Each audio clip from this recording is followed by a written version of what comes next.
કે ગઈકાલે પ્રાંત અધિકારીને અમારે એક આવેદનપત્ર આપવાનું હોવાથી પાટણના ધારાસભ્ય કિરીટભાઈ પટેલ અને સિદ્ધપુરના પૂર્વ ધારાસભ્ય ચંદનજી સાહેબ પણ હાજર હતા. અમે આવેદનપત્ર આપ્યા બાદ થોડી ચર્ચા કરવાના કારણે અમે સર્વે લોકો circuit house Siddhpur circuit house ખાતે મળેલા અને એની અંદર પ્રોટોકોલના ધ્યાનમાં રાખી મારી નવનિયુક્તિ થઈ હોવાથી મેં કિરીટભાઈ પટેલ સાહેબને એ વાત કરેલી કે સાહેબ હું ટૂંક સમયની અંદર મારી બોડી બનાવી રહી છું અને ત્યારબાદ દલિતના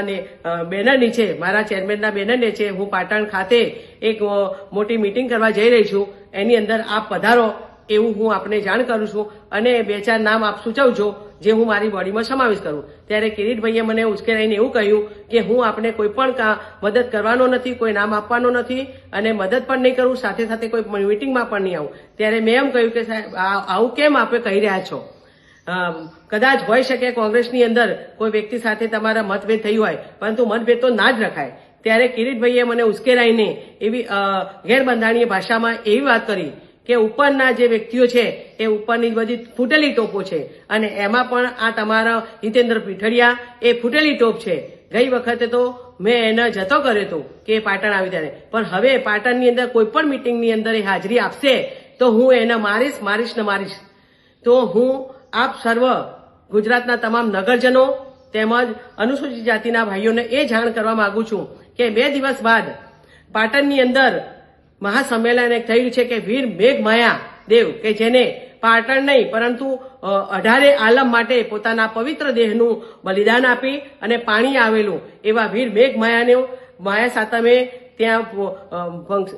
ધાર્મિક પ્રોગ્રામ હોવાથી ગુજરાતની તમામે 18 આલમ ત્યાં પધારવાની છે અને વિશેષ વણકર સમાજ પણ દલિત સમાજ પણ ત્યાં પધારવાની હોય અને એની અંદર અમારા આ બંને આદરણીય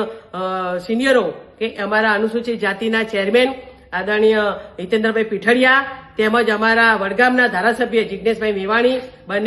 બંને પધારવાના હોવાથી અમને એ ભય છે અને ભીતિ છે. કેમ કે જે આ કિરીટભાઈ ધારાસભ્યએ જે અભદ્ર ભાષાની અંદર વાત કરી છે એને હું સખત શબ્દમાં વખોડી દઉં છું કે એ ધારાસભ્ય હોવા છતાં પણ